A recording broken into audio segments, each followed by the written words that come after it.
తిత్తిలో చేరింది అన్నట్టుగా రామదాసు ఒక కీర్తన రాస్తాడు, మత్త గజము తెచ్చి చిన్న తిత్తిలో అమర్చినావు అని. ఆ విధంగా ఆ సమస్త సృష్టికి మూలమైనటువంటి నారాయణ తత్వము ఒక చిన్న పాయసంలో ఇమిడింది కదా అని పద్యం యొక్క భావం. ప్రసాదంగా ఉండే పాయస పాత్ర ప్రాజాపత్య పురుషుడు యజ్ఞగుండంలో నుంచి ఆవిర్భవించి దశరథ మహారాజు గారి చేతికి ఇచ్చాడు అని వాల్మీకి మహర్షి చెప్తారు. కానీ విశ్వనాథం అలా చెప్పాల. ఆయన పాయస పాత్ర ఇచ్చాడండి, ఆ పాయస పాత్రలో ఇంకో ఆయన ప్రవేశించాడు. ఆ ప్రవేశించిన ఆయన ఎలా ఉన్నాడు, ఇది విశ్వనాథ వారి వర్ణన వైచిత్రి.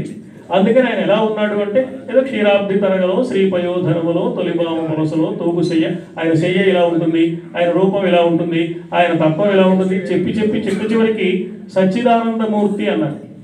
విశ్వనాథ వారు కూడా అవధానే. సచ్చిదానందమూర్తి అనేది ఆ ఛందస్సులో ఎమడదు. అందుకని సత్తు నానందమును మించు చిత్త కండు జనపతి కరస్తమగు